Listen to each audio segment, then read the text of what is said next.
already. Oh, I think people are here. People are here. Hi, Welcome, people. So great to see people joining. Yeah, we're going to get started in just a moment. Yeah, we have a few minutes. People trickling in.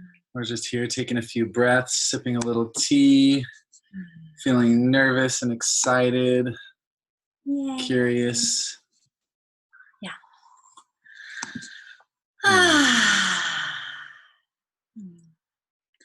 Yeah, love you too, Hannah Taylor. Yeah, please use the chat box tonight to communicate with us. Tell us all about your Nick experience. is here too, she How said. you're feeling, what's coming up for you. Oh, I'll use your chat box.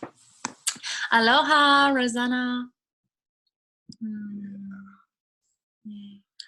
Oh, do we want to bring this in? Sure. Is that lighting better? You guys like that better?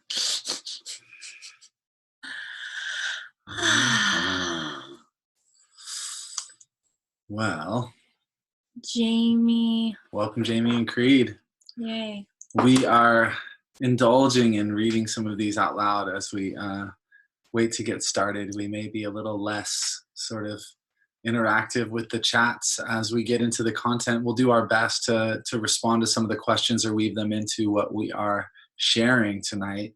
And if we don't get to those questions, as we'll say later, during the webinar, we'll be sure to follow up with some emails and respond to some of the juicy questions that we think would be a gift to others to receive answers for, or at least our experience around. Yeah. All right. Well, with that, it's 6. It is time to welcome all of you. My name is Joshua Hathaway. I'm Lily Claire Love. And welcome to More Pleasure, Please. 4 keys to orgasmic relating. Yeah.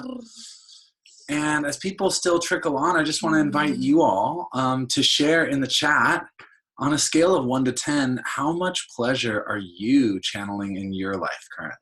And you can distinguish between self-pleasure with an S or just partnered pleasure with a P. Sometimes we're just really tuned into our self-pleasure, but not necessarily getting a lot of pleasure with a partner.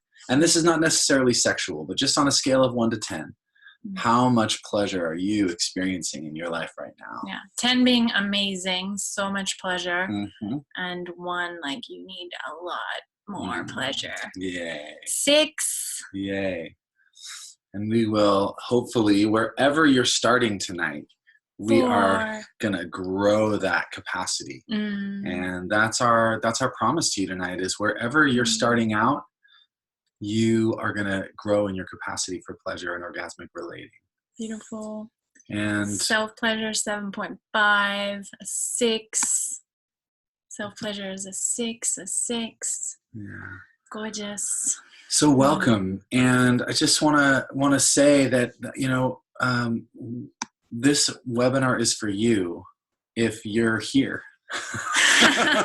It's for you if you're here. You're in the right place. Yeah. And this webinar is for you if you're struggling to experience the kind of pleasure you know is possible in your life. Yeah. Or if you're feeling stuck or at kind of a plateau of intimacy or pleasure in your life with yourself and in your committed relationships. Yeah. This is for you if you or your partner have experienced fear or pain or trauma coming up in the presence of pleasure or the possibility of pleasure. Yeah, and you're in the right place if you're building a new relationship and you want to set mutual foundation of orgasmic connection. Yeah. And this is for you if you've been so fixated on pleasure as sexual, and maybe the lack of that you've lost touch with all of the other incredible ways that we can access and embrace pleasure in our lives. Yeah.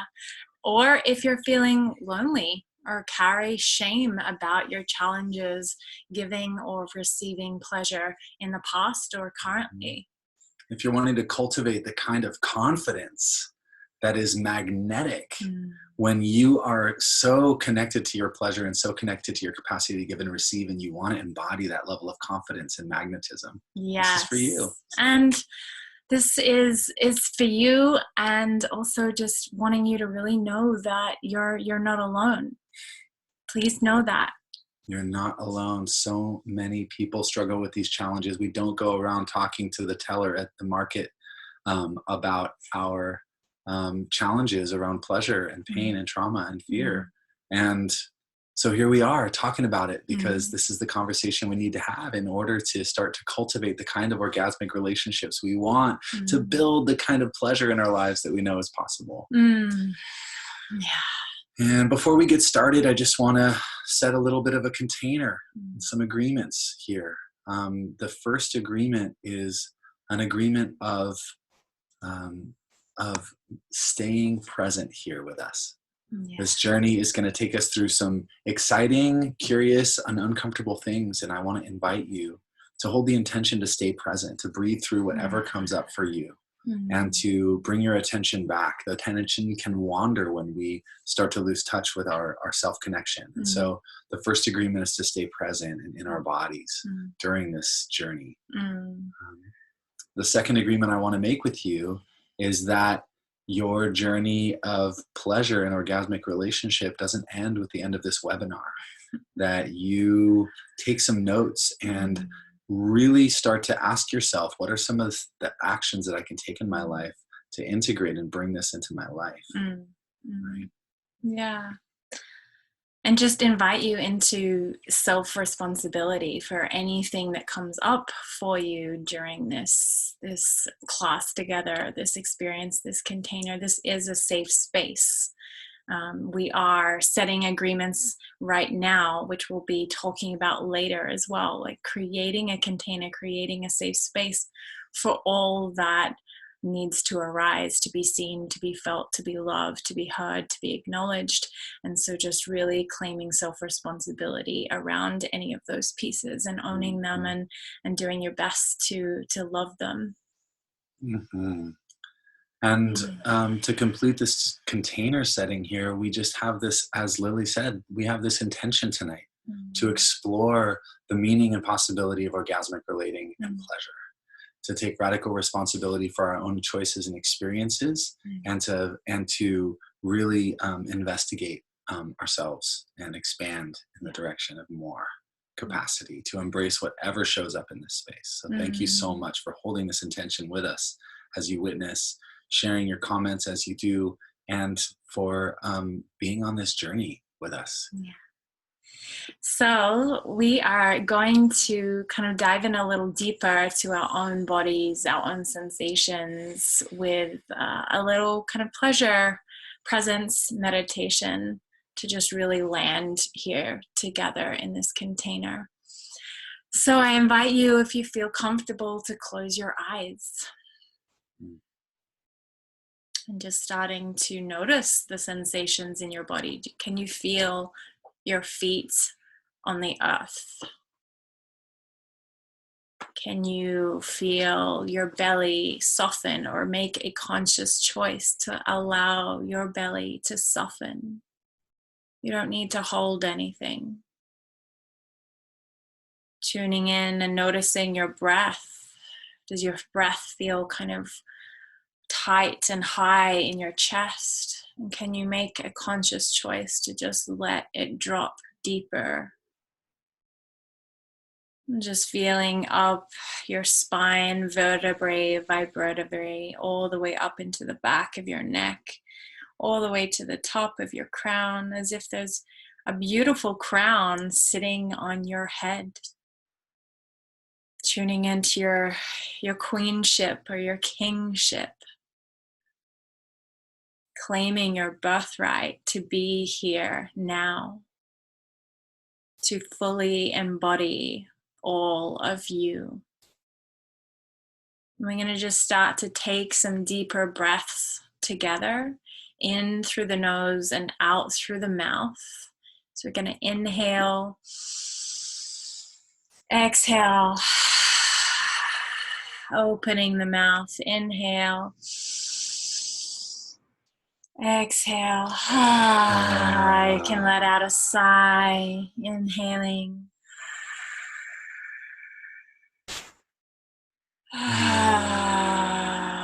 Feeling yourself land. Continue to inhale and exhale.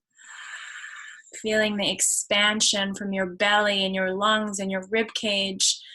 And then the slight contraction as all of the air comes out.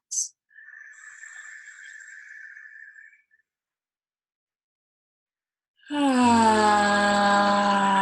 going to take 3 more of these deep breaths together with big sighs. Calling all parts of you home. Feeling your feet on the floor. Feeling your buttocks and your pelvic bowl and your sex center rooted. One more. This time, giving yourself permission to even express what isn't pleasant in your body. Just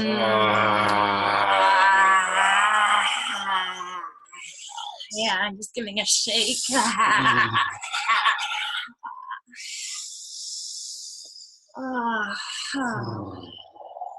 We're going to continue a little bit more breathing here. So we're going to inhale and exhale out through the nose only. And it's called Ujjayi breath if you do yoga at all. And you create a little constriction in your throat so you can actually start to hear the whisper, like the ocean waves coming in, the ocean waves going out. Inhaling more peace. And exhaling fear and stress. Inhaling more vitality. All the way into your bones, your cells, your organs. Exhaling. And we're going to just gently, feather-light touch with our fingertips. Just start to caress as we inhale and exhale this ocean bliss breath. Feather-light touch, almost as if you're not touching your skin. How light and gentle and slow can you be? And present, can you bring your whole presence into the sensation of this feather-light touch on your own skin? Inhaling. Feeling the parts of your body that are longing to be caressed by you, by somebody, caressed and loved, accepted, full acceptance in your fingertips, caressing your face, your lips, the back of your neck.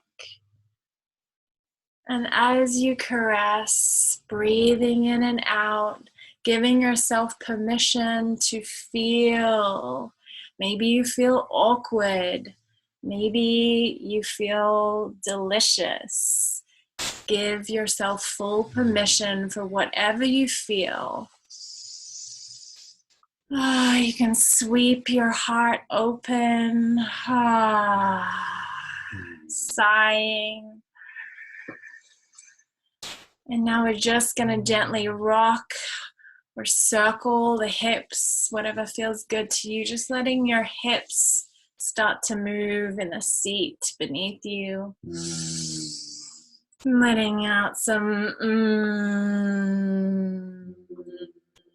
maybe you just want to get up and let your hips move a little bit while you're standing. That's okay too. I'm going to let myself get up and move my hips because that's what fucking feels good right now. Okay, I join you. Yes.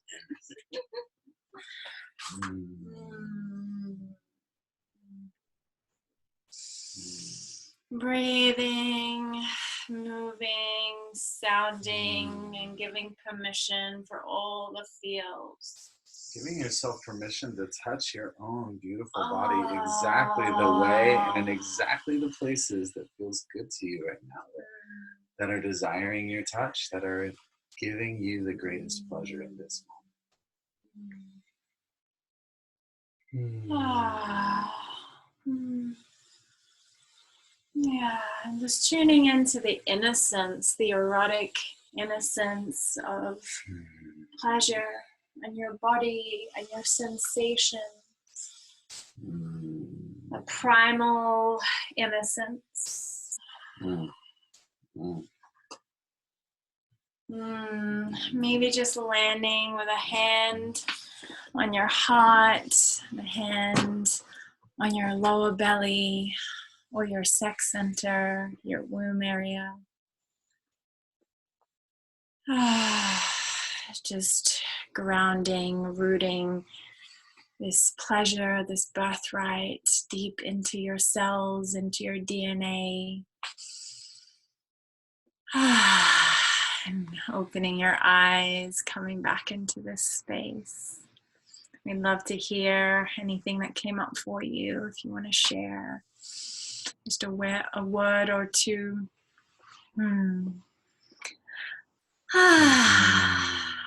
Yeah. Yeah, and what came up may have been delight. It may have been an exquisite sense of self-connection. It may have been embarrassment or shame or judgment. Like whatever came up for you, please feel free to drop it in the comments. We welcome your experience here. And now that we're dropped in, I want to say we're going to do our best to continue to invite you to come back to your body, to come back to your pleasure, to come back to what makes you feel connected to your own selves as we move through this content and share these ideas with you and give images into your mind and possibilities. We want to stay connected to this root of self-connection, of presence, of embodied sensation throughout the process. And with that, I'd like to introduce myself. My name is Joshua Hathaway, and I am a coach.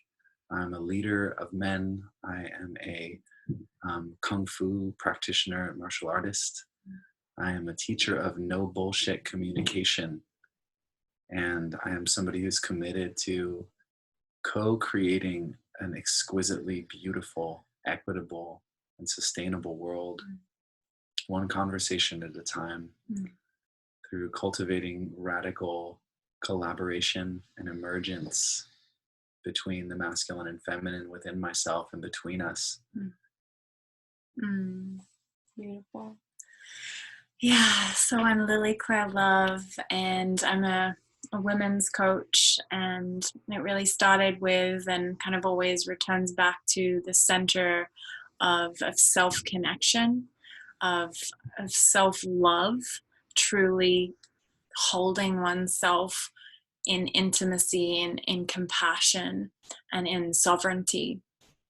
And then from there, a big piece of the work that I do is around reclaiming our sexuality, healing the wounds both in this lifetime and the generations in our lineage, in our ancestry, of sexual oppression, and then really coming into right relationship with the masculine within ourselves and in our dear brothers, and cultivating beautiful relationships from that place of self-sovereignty and full reclamation of our spirit and our sex, our humanity and our divinity. And then the work always unfolds into embodied, empowered feminine leadership. We all have a gift, a message, a purpose here. Our wounds and our pain are truly our greatest purpose, alchemized. So I'm really, really passionate about supporting women to step into their leadership in their lives and create that beautiful purpose in the world, because we all need all of our gifts together. Thank you. Yeah. So, as the title suggests, we're here to explore more pleasure and the path of orgasmic relating. And before we, as we step onto that path, I want to invite you throughout this webinar, if anything pops up as a question, or if you have an oh shit like moment, like whoa, something's like really pops for you, please share it in the comments. Please help us understand what you're experiencing on the other side over there. And the place that we're going to start tonight is by defining what is pleasure to us. We want to understand pleasure and locate it in its context and meaning when we say more pleasure, please. And the first thing that we want to do, we're reframing what pleasure is, really. And the first reframe here is to understand that pleasure is a state of arousal, that it's not necessarily about sex at all, but that pleasure is something that exceeds our comfort zone. That there are certain things that are very comfortable, and pleasure can be very comforting and comfortable and soothing in a certain way. And when we're talking about more pleasure, when we're talking about expanding our capacity for pleasure, we're talking about expanding our nervous system's capacity for arousal, right? It takes us out of our comfort zone and into what we call the growth zone, right? Yes, we can feel resistant to starting to feel pleasure because it's not comfortable. And as we grow our capacity to hold and handle and receive arousal, then we grow our capacity to experience more pleasure. Yeah, and pleasure and turn on are really just possible when a person feels safe. So we have to feel safe in order to allow ourselves to expand into that comfort zone, to receive, hold, handle more sensation, more pleasure. And again, it isn't just sexual pleasure. It is more joy, more peace, more abundance, more love, like more goodness, wholeness in our lives. We have to feel safe. So fight, flight, and freeze, these high cortisol kind of spaces are really the enemy to pleasure. Cultivating oxytocin, the feel-good hormones, are the antidote to really the stress. It's really important to remember, and we're going to be referring to this relationship between pleasure and trauma a lot, because it's such an important conversation that we're in right now, culturally, to understand that when we endeavor to feel pleasure, most likely we're going to run into some kind of trauma, either something inherited ancestrally or something that was implanted in our own nervous systems through experiences we've had personally. And so we have to understand the ways that that pulls in. And we'll talk more about that later, but I think it's just an important overarching frame here. But when we're talking about pleasure, we're talking about one end of a polarity with pain on the other end. Pleasure and pain are a part of this polarity, the yin and yang, right? They are part of a whole. And the yin and yang balance one another. And so much of our culture has been driving us to seek pleasure, or shame us for seeking pleasure, seek comfort, excuse me.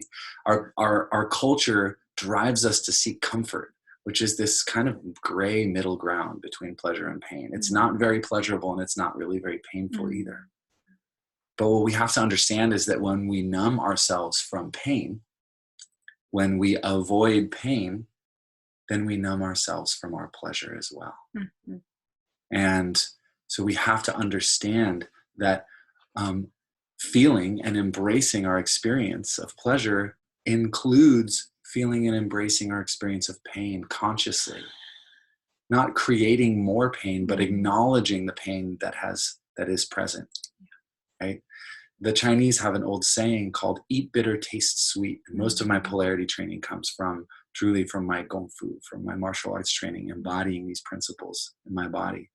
And I don't know if you've ever noticed, but if you drink a tea that's too bitter, there's a lingering sweetness Mm. that fills your mouth. Mm. But if you eat a spoonful of sugar, it's sweet for just a moment, but then there's a lingering bitterness in your mouth. And so we have to understand that sometimes we eat bitter to taste sweet. We say yes and embrace the pain in order to have the lingering sweetness, the greater capacity for pleasure. Yeah.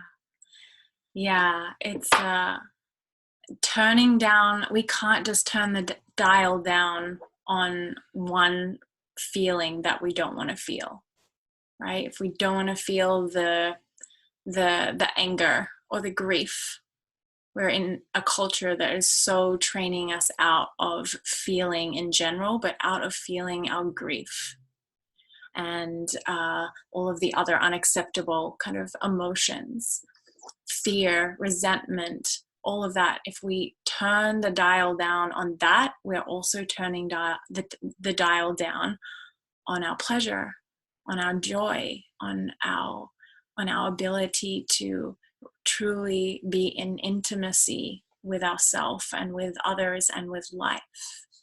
So it's such a practice, right, for us to allow all of it. But that's what we're truly here for. Mm-hmm. And for us, this is what orgasmic relating truly is.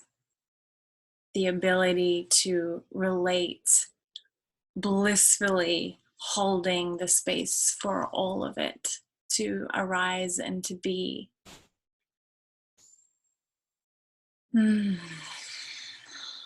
So orgasmic relatings really supported us in our life and in our relationship.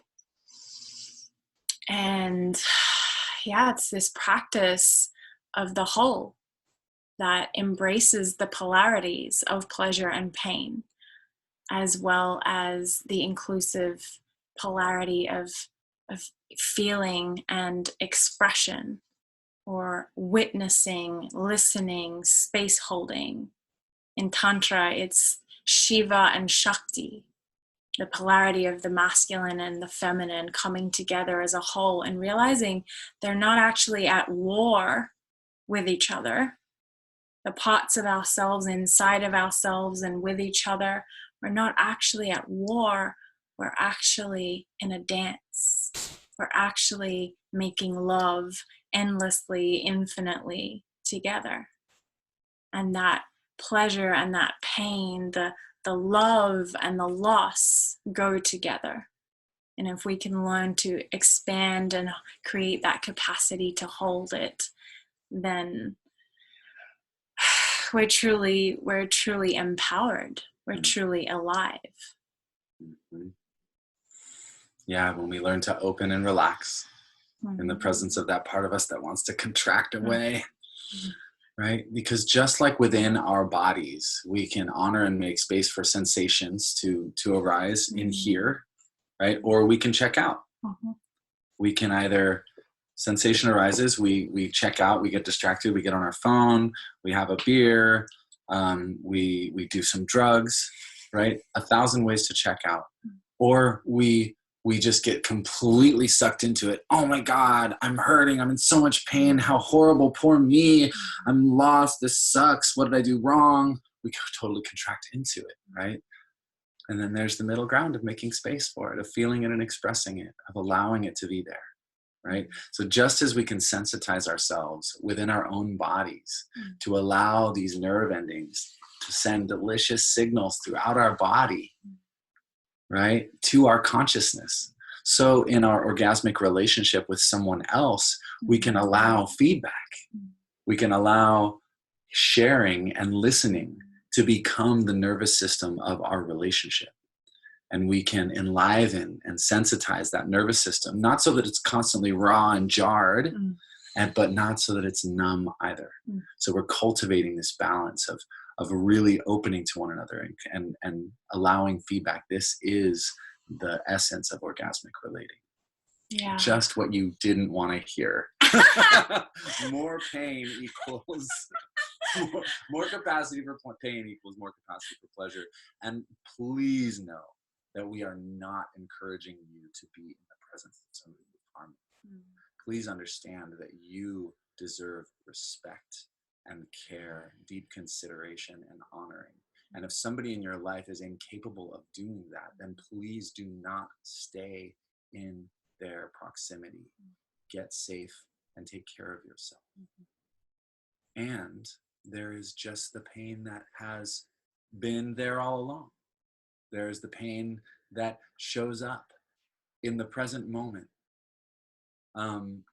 There is the pain that has for decades been impinging upon the present moment of your desire, that we must make room for hearing in our relationships and expressing in our relationships. The pain that shows up when I step on someone's toe and they have to say ouch.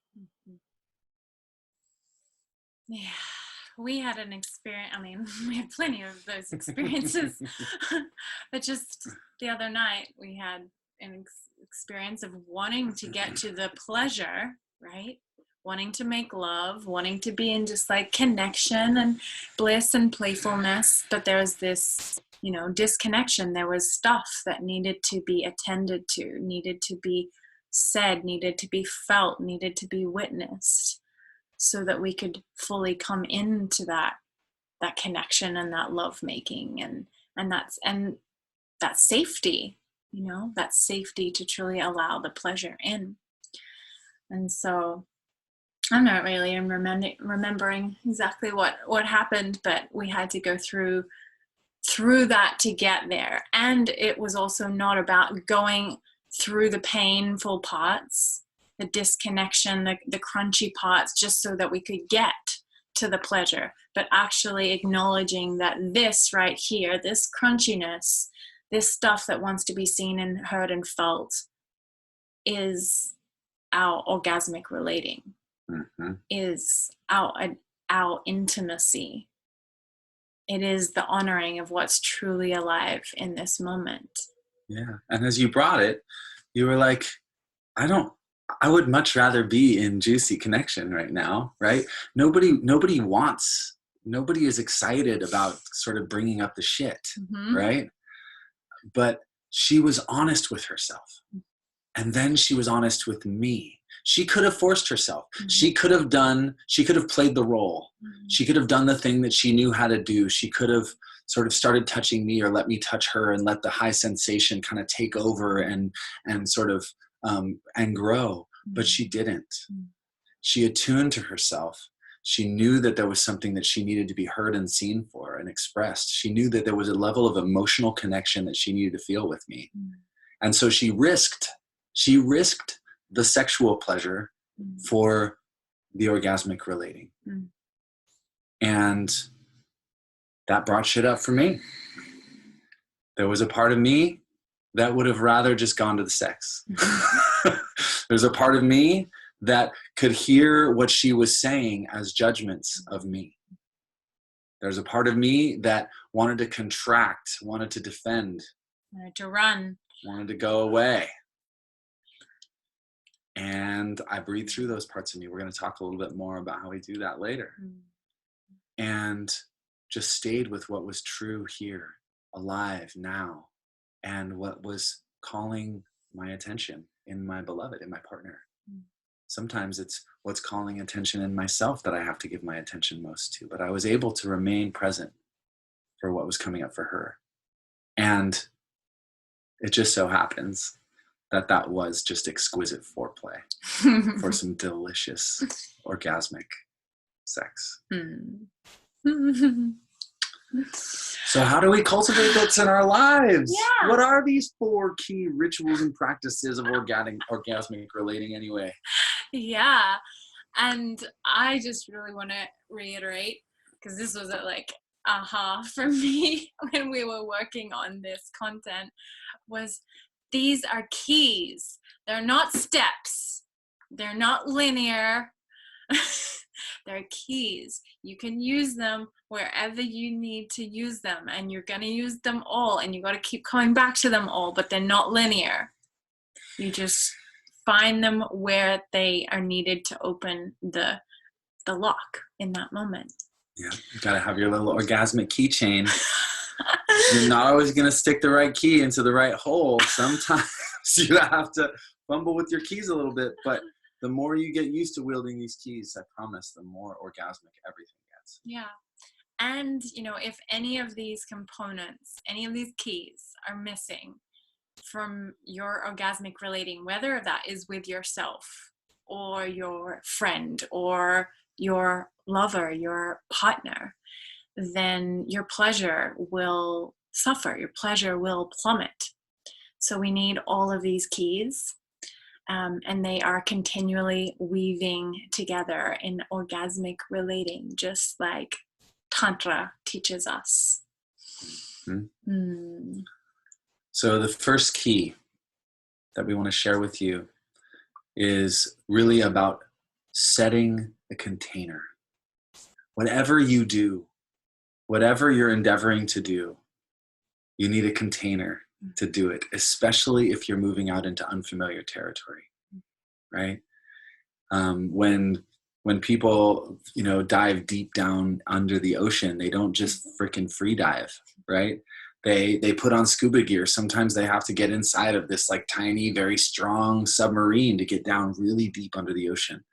When we go out into space, we need a rocket ship. We need these containers in our lives everywhere, right? And the more consciously we construct containers to hold our pleasure, to hold what it is that we're wanting to create in our lives, then the more intentionality that we get to bring, and the more we get what we want. Mm-hmm. Otherwise, we are sort of flailing at it.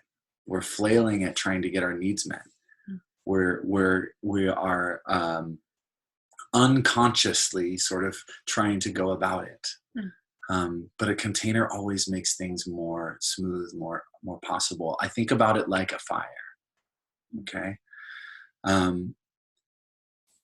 A fire can warm you, can cook your food, can be the light dancing in the darkness that just mesmerizes you at night, can be the place that we gather around to tell stories and laugh together. Or it can burn your fucking house down, right? And so in order for any fire to be life-serving, it has to be surrounded by something, by a fireplace, by a circle of stones, by some conscious container that we know where that fire is, right? And we often have this thing where we think either we have to put the fire out, or it's going to just go crazy, especially around pleasure, especially with our cultural training around desire and pleasure. It's like either we have to repress it completely, or it's just going to cause a wildfire. We have so little training in how to tend a hot, rich fire that will go all night long within the boundaries of the container that it's meant to live in. Yeah, the container is really a set of mutual agreements and intentions that creates clarity. Communication of setting up that container creates clarity, creates safety. And in that safety, in that container, there's actually freedom. So setting up the container is really important. And we do that by communicating, making agreements about how we're going to operate in the container and what our shared intentions are. And it sounds like abstract, but it's actually so simple and so critical to set these containers up in our lives. Whether it's an intimate conversation that you want to have with your partner. Yeah, or creating a beautiful ritual of pleasure with yourself or your loved one. Yeah, whether it's setting up a beautiful, nourishing massage. Or even to have a hug with somebody, even checking in with somebody creates a container. Would you like a hug? I'm really big on awkwardly long hugs. By the way, I'm a hugger, so it's good. Like, would you like a hug? Like a real hug, Mhm. not one of these like shoulder stabs. Um, Yeah, we can create containers for having a cuddle session with somebody, especially for women. This is so big, so important to know that we can set containers. I did that with you the first time. It mhm. was like he was about to eat me, this lion dragon desire. And I was like, wait, wait, wait. We need to set a container. We need to be on the same page here. And Yes. communicated what my boundaries were and where I was, willing to explore and where I wasn't. Hmm. We get to do that. And as women, we get to be the leaders Yeah. to do that, to set the safe container of what would feel good and what doesn't. Mhm. Get to be really clear about what a non-sexual cuddle is like. Hmm.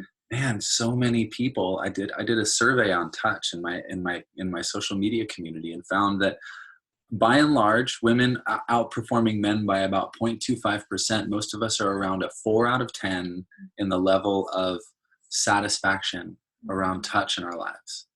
And so many people so automatically equated touch with sexuality that it was astounding. And in having forgotten that we can actually get pleasurable touch in a non-sexual way, most of us have written it off. And most women can't even trust that a dude would even be able to touch you in a non-sexual way, even if you did try to establish the container, right? Yeah. But having a shared intention, expressing it, and coming up with clear agreements, this is what is in bounds and this is what is out of bounds, is such a powerful way to set up these spaces for us to explore more pleasure. Another way that we can set a container in a sexual kind of context relationship might be a kink scene. Really important to really be clear on what that container looks like. What is a safe word? How far you're willing. Are there role play? Yeah, what feels really, really good and safe and exciting to you? Fears, boundaries, and desires. Mm. Containers for expressing difficult feelings or giving maybe difficult feedback to somebody in our lives that we care about, that we're wanting to be close with. An expression of resentment or grief or fear, shame or vulnerability. Containers where we're doing repair work, making amends, real reconciliation, healing. Mhm. So important. Yes. And a really important piece around this is consent. As again, we're setting up the container together, especially when it comes to sort of difficult conversations, bringing something up that's a pain point for you, that's a tension for you. Nobody likes to be ambushed with that. At the minimum, we want to say, "Hey, can I share something kind of vulnerable with you, or do you have space to hear something that's been heavy on my heart?" That's the minimum kind of consent. And when somebody says yes to that, then they're already more ready to hear what you have to say than when you sort of ambush them, sort of talking to their backs while they're doing the dishes or something, like we've all been there. And I just want to speak to this piece around reconciliation, because this is one of the most important containers we can learn how to create. Because one of our greatest blocks to pleasure is resentment and what we call unfinished business, unresolved pain, unresolved tension. And avoidance and dissociation, as we've said, is the most common response to these kinds of building resentments and tensions in our lives, which is a numbing of the nervous system. It's a numbing of the relationship system when I'm not saying what's true for me, right? And orgasmic relating requires us to clean these things up. We are all carrying pain, decades old pain, ancestral pain that shows up in the present moment, and it's real and vivid. And often our brains tell us it's about the person in front of us or the one who we are most intimate with, because they're the safest person to pin that shit on. And often our partner or the person who we're relating to is acting in ways that aren't meeting our needs, right?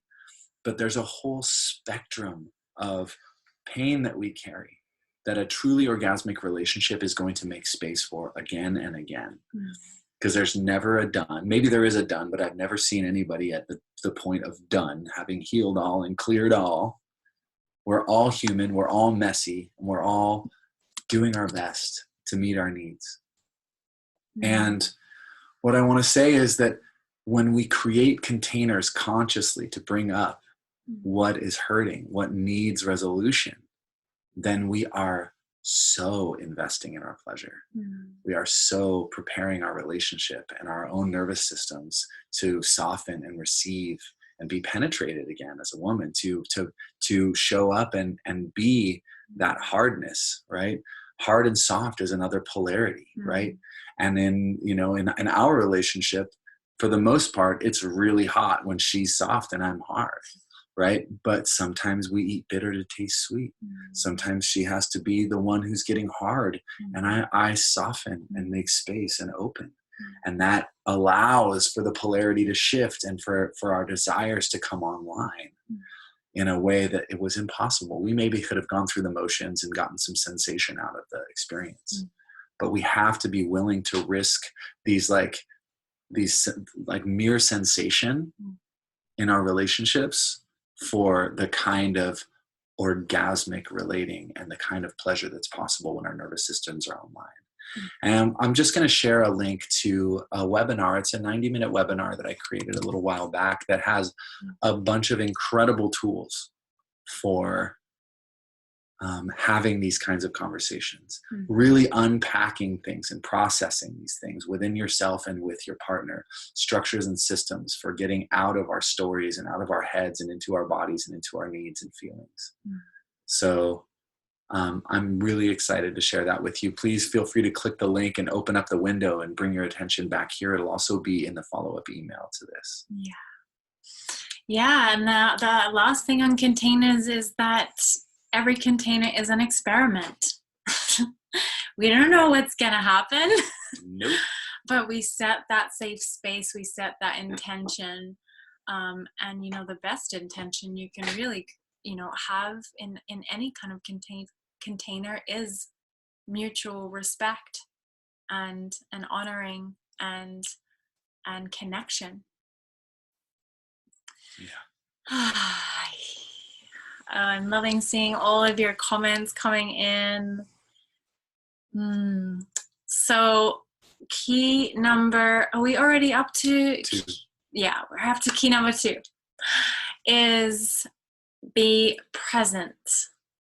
So we've done some of that there's all these different ways that we can be present, right? And be present is such a thing to say, and then actual practice to continually put into practice, because there is so much in our nervous systems and in our society and our culture that is taking us away, that is trying to, seduce us out of presence.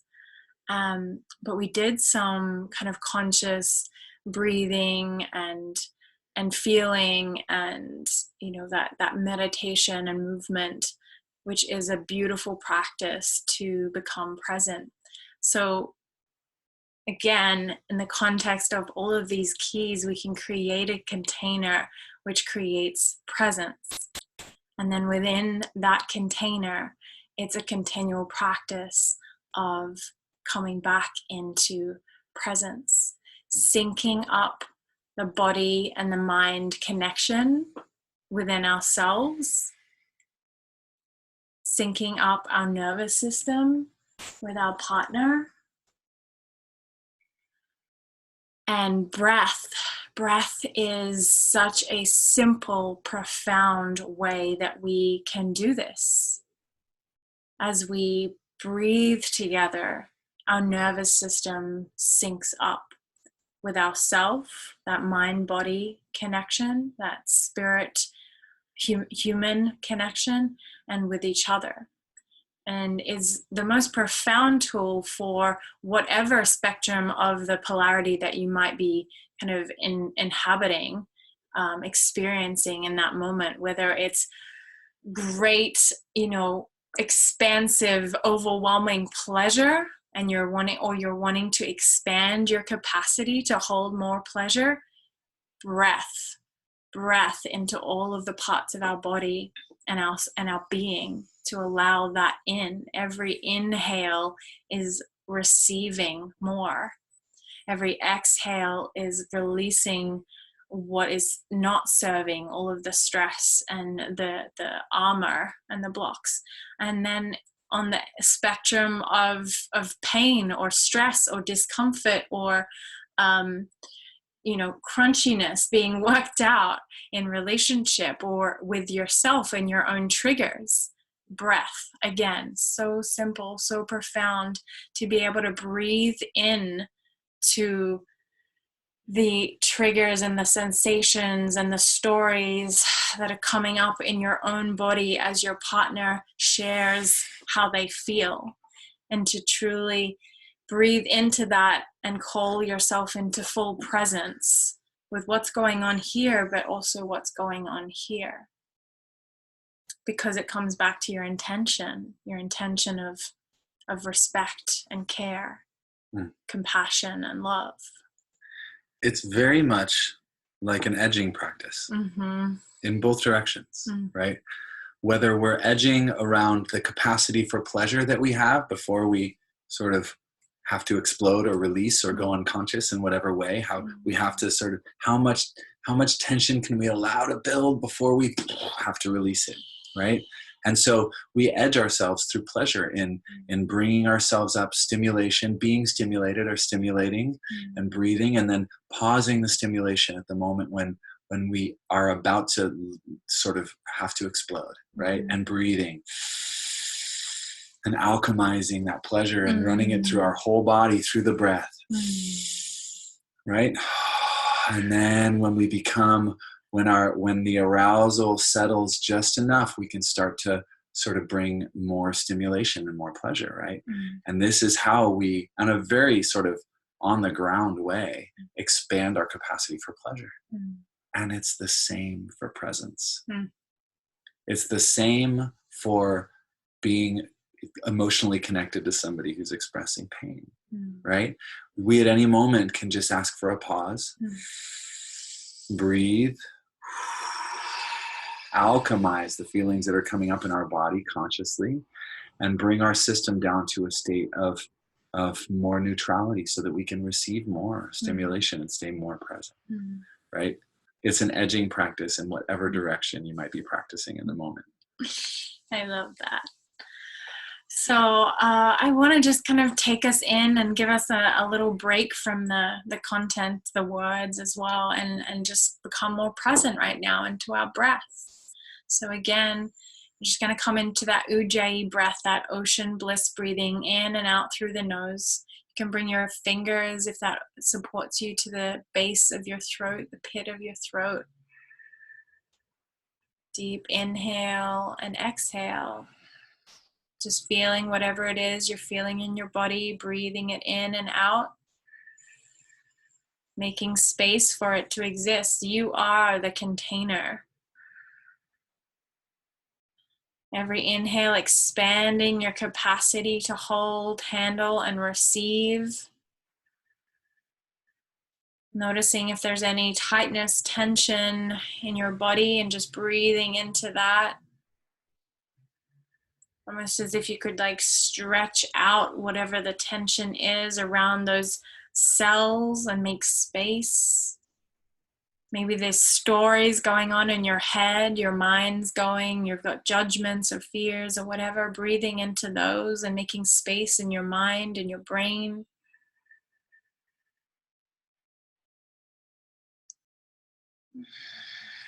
Feeling your feet on the floor.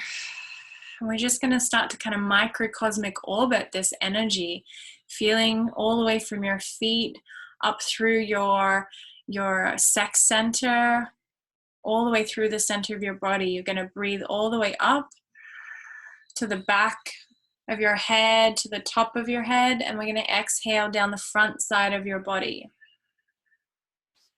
Breathing up your tailbone, all the way up your spine. Looping it over the top of your head, exhaling down. Next, inhale, bring your tongue to the roof of your mouth to just help that energy move up. Exhale down all the way back to your sex center. Inhaling up your spine. Exhale down all the way through your breasts, your belly button, back to your sex center, and looping around. 5 more breaths. Really challenge yourself, invite yourself to become fully present with your experience in this moment. Physical sensations, your energetic body, Engage the pleasure of it.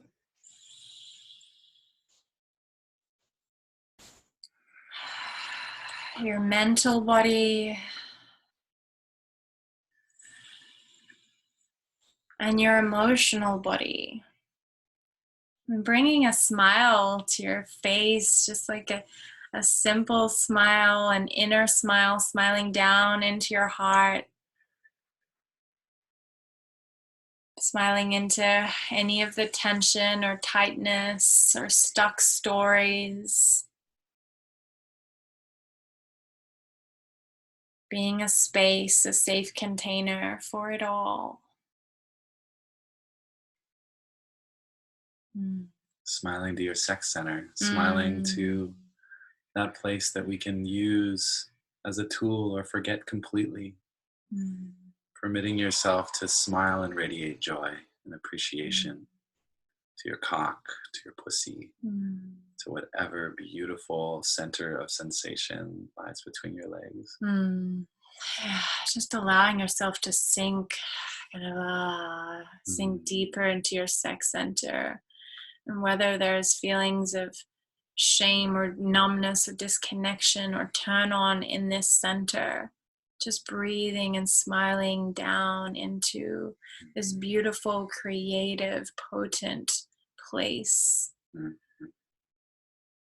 Welcoming it all exactly where you are right now, because as you welcome it exactly here, the pain, you alchemize it, you create this orgasmic relating, and you invite more pleasure.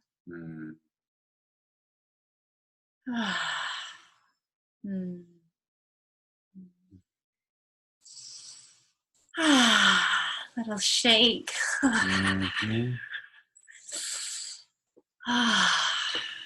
Yeah. Thank you, Lily. Yeah. That was delicious. More like that.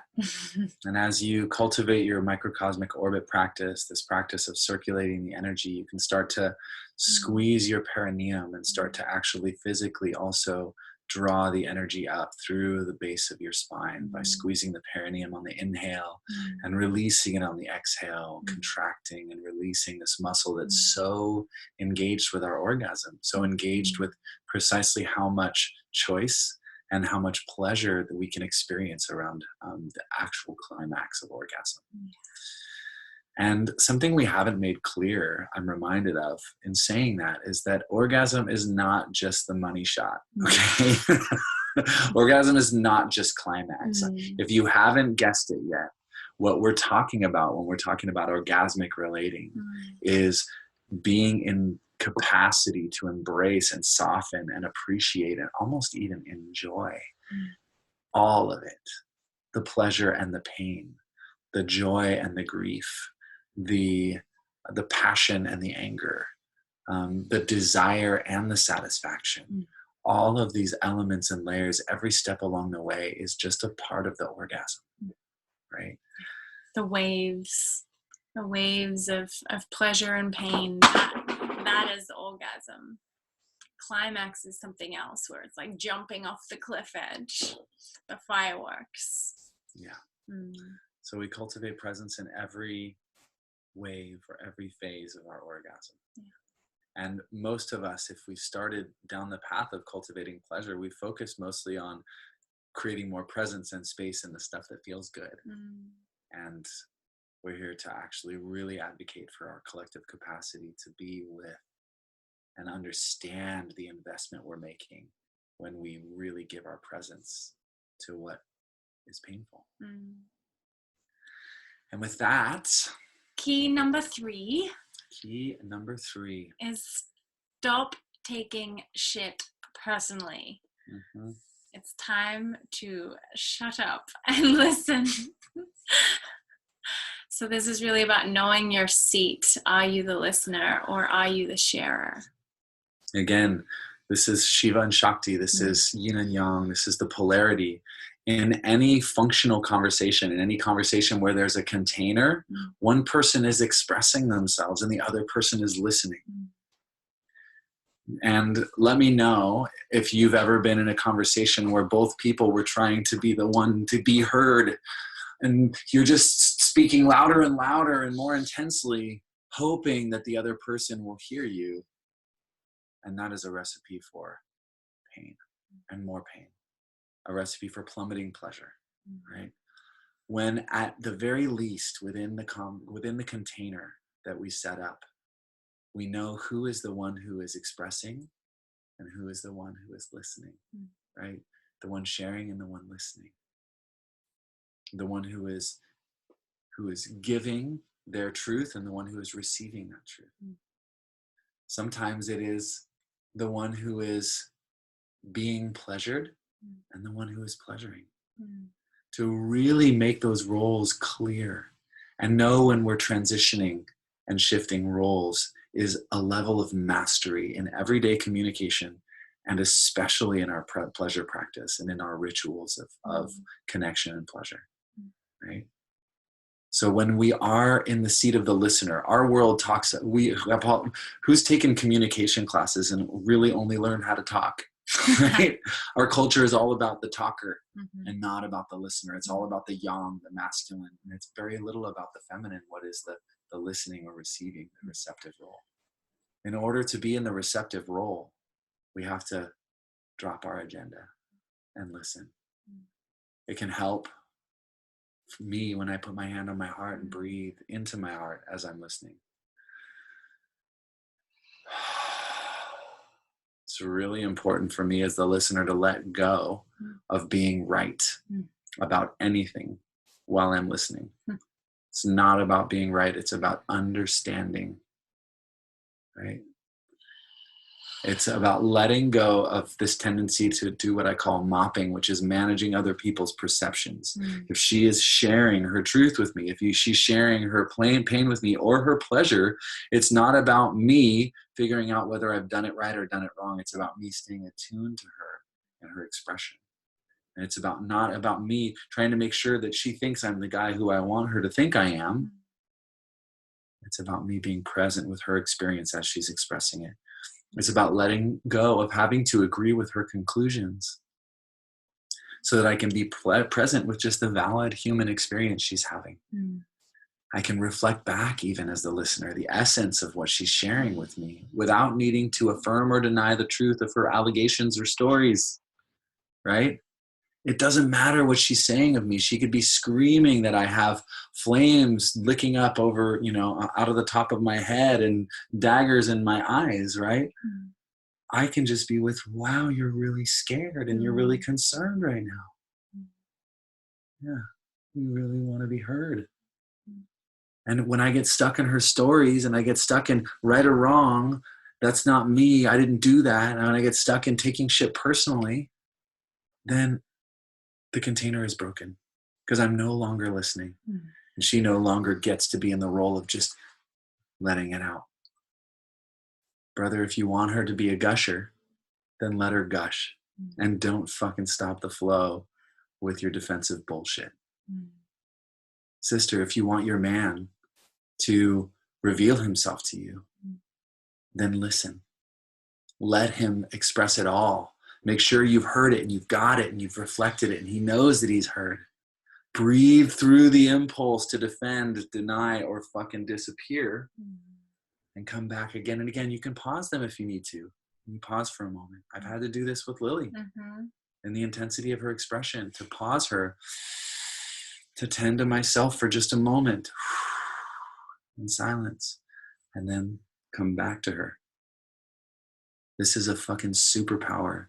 The superpower of not taking shit personally, the superpower of knowing which seat you're sitting in, the seat of the receiver or the seat of the giver of energy, the capacity to reflect the experience without getting stuck, caught, or resisting. So that's key 3. Yeah. And key number 4 is owning your yes and your no. Owning your yes and your no. Desire without demand. Owning your desire and making no attempt to coerce or threaten or force anybody to meet it for you. Yeah. So I would love for you to just put in the comments here, on a scale of 1 to 10, how much of what you really want have you been asking for in your life? How much of your real desires have you been expressing and asking for getting met in your life? Your forbidden desire. All of it, right? Anything. It can even be what kind of food you want tonight, right? Oh, what is she gonna want? Oh, or would you like Chinese food tonight? How much of your actual desire are you expressing, right? Most groups that I work with, the average is never more than 4 out of 10. And that's because we do something called bullshit calculus with our desires.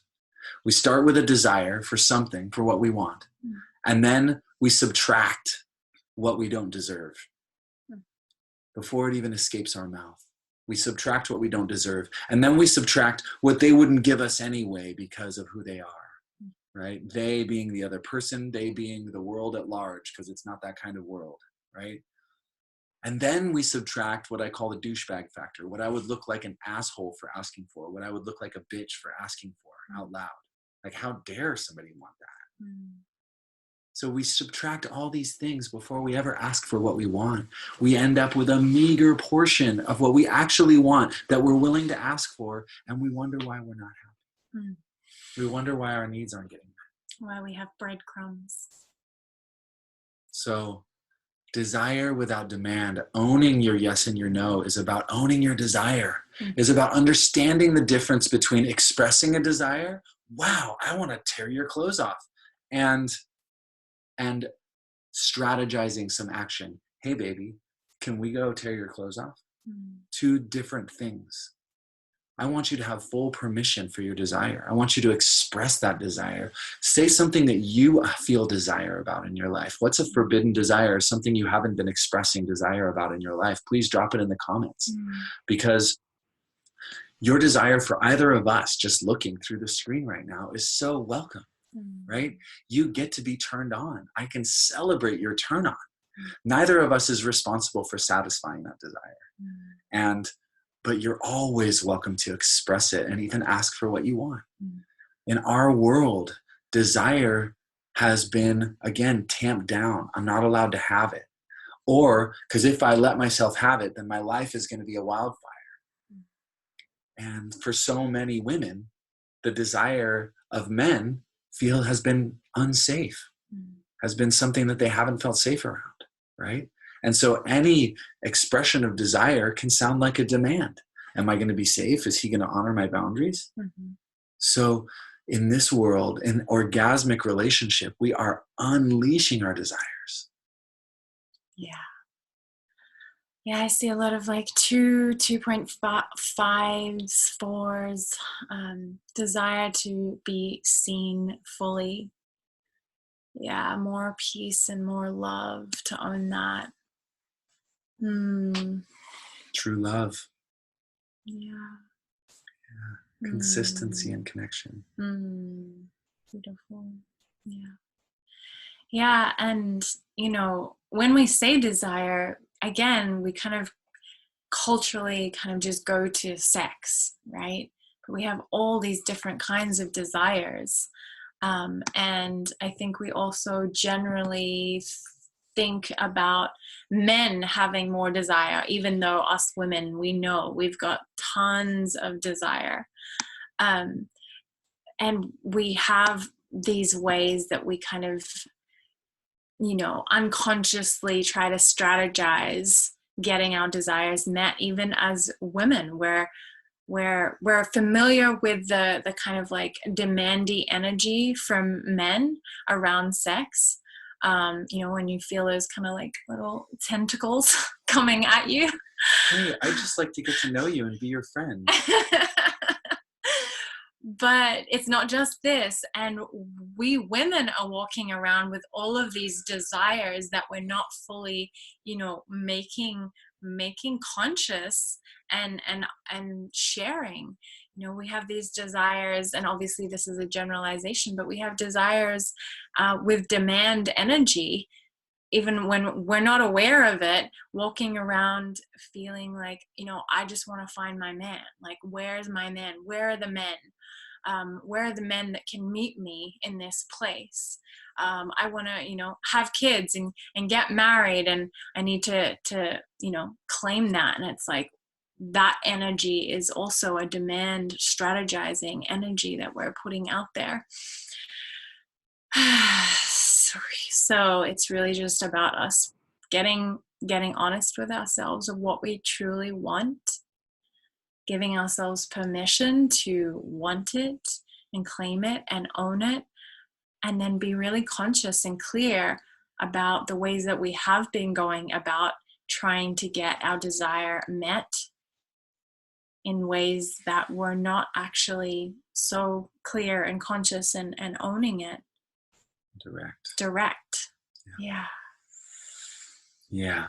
And, we all know what it's like to sort of unconsciously punish people for not fulfilling the desires that we haven't expressed, right? Sometimes your desire is to set a boundary, to say, this is what I don't want. Right. And that's fucking important, right? And men, those of you out there who've made a habit of trying to befriend women, hoping that they'll want to fuck you later, that's some bullshit desire hiding ass avoidance right there. Okay? I get you, I feel you, and I promise you, any woman is going to feel your desire, whether you're talking about it or not. And when you don't talk about it, she don't trust you. And she don't respect you because you can't own your shit. So own your desire. Own your desire. And in relationship, in an orgasmic relationship, we have to keep saying what we want. If I want fucking sushi tonight and I know that she doesn't like sushi, I still get to say, I really want sushi tonight. And we are really in a process in orgasmic relationship of lowering our tension thresholds, lowering the amount of desire that it takes to have something come forth, right? We are so used to suppressing and waiting. Oh, I'll just work on that myself. Oh, I don't want to rock the boat. I don't want to make them uncomfortable. And we suppress and we suppress and we suppress until we explode, until we can't hold it in anymore. And there is no container that can hold it because it just is exploding everywhere and there's just shit flying everywhere, right? So much better to consciously take your shit and compost it with your partner on a conscious level, and take your desire and express it with your partner on a conscious level. It doesn't mean that you have to do anything about it, right? Just expressing the desire and being heard for it, because shame lives in the shadows, and shadowy behavior destroys orgasmic relationship. When you can be known even for the thing that you wish wasn't true but was, and you're afraid your partner is not going to enjoy hearing, when you can bring that to that person, when you can speak the truth of what's showing up in your nervous system, the turn on for their friend, the desire to go explore something, the desire for a level of kink that you've heard them say that they're not actually into or that turns them off. To express these desires in your relationship is to cultivate orgasmic relationship, is to entrust them with your truth, is to be known and transparent. Because anything you hide from your partner is going to be in the way of your pleasure with them. All of the withholds are really just like layers of sort of emotional prophylactic between you and the beautiful friction that you want to be feeling with your partner. So own it. So those are the 4 keys. Key number 1, set a container through conscious communication, creating agreements and intentions. Key number 2, being present, that conscious tantric breathing to really bring yourself back into presence, whether you're experiencing the moment as painful or pleasurable, alchemizing it all with the breath inside of you. Key number 3, stop taking shit personally. Shut up and listen. Learn how to listen and hold your seat and really honor the expression that you're holding space for. Yeah. And key number 4 is own your yes and your no. Know your desires and hold them and express them without demand.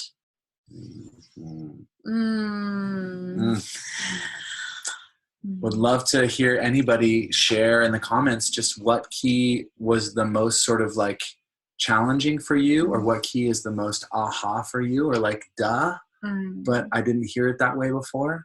If anything has really sort of baked your noodle tonight, we'd love to hear about it.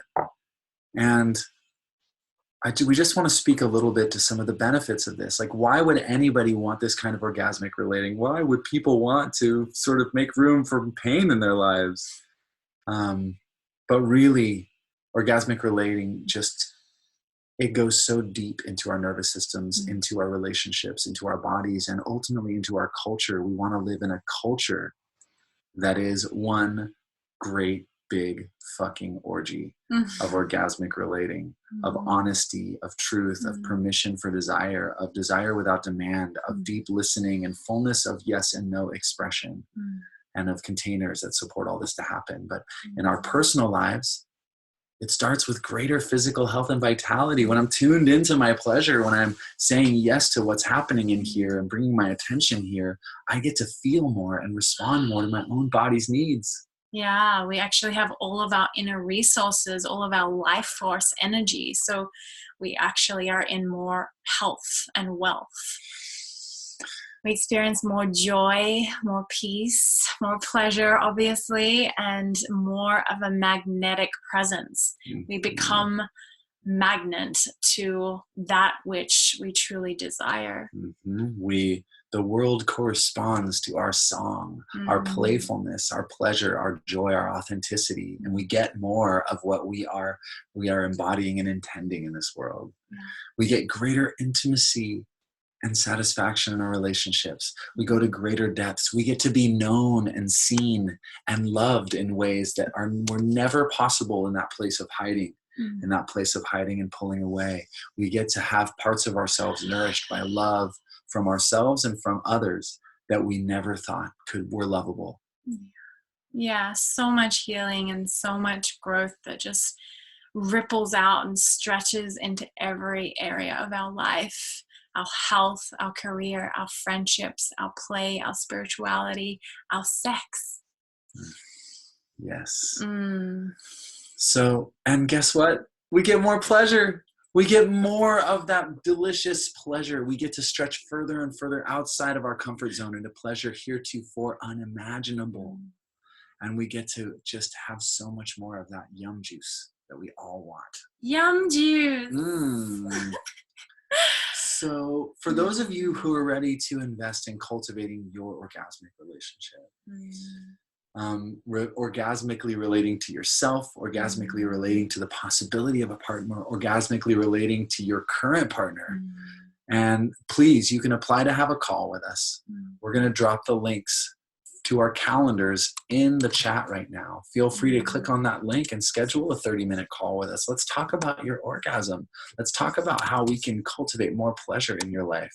Let's talk about how we can, through our coaching or through our orgasmic relating program, through any of the offerings that we have available, we can support you in a way that is sustainable for you to have the kind of pleasure that you know is possible. Yeah, so I just put in Joshua's and my link, and feel free to choose one of those and find a time that works for you. And we would love to drop in with you if you're wanting to go deeper and invest in cultivating your orgasmic relating. And please just know that this is, when we say investing, this is the key. That we have what we have because we wanted it bad enough to risk working hard enough, investing enough in making it happen. And we are far from perfect. We are making messes all the time, but we're softer and softer around our messes. We're more and more playful with each other, more and more capable of staying present instead of bouncing out of the room. And that's the trajectory of the journey. But the only reason that I'm not a rock star right now is because I didn't want it bad enough to risk working hard enough to make it fucking happen. And my invitation to you is, please have the courage to want intimacy and pleasure bad enough, to risk investing enough to make it happen. And I promise you, wherever you start on this journey, wherever you are today, you will expand in the direction of more and beautifuler and greater and richer and more intimate. Yeah, this is the most valuable place that we can invest in ourselves and in our capacity to stay connected and hold space and expand to receive more pleasure in our own lives and in our relationships, because this is truly all we have. Our relationships are our life, unless we're going to go live in a cave. This is it. Our relationships, our body, our experience. So we look forward to dropping in with you if you feel that call to invest there. Thank you so much for taking the time and investing what you have already today. And please be on the lookout for an email that'll come out tomorrow with some links and some more options of how to stay connected.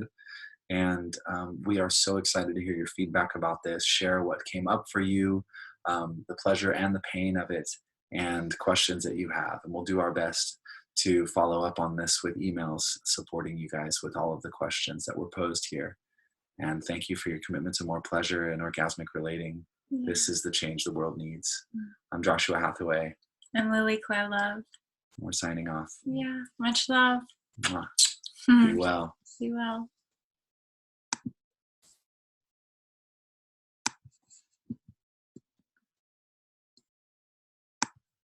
Yeah.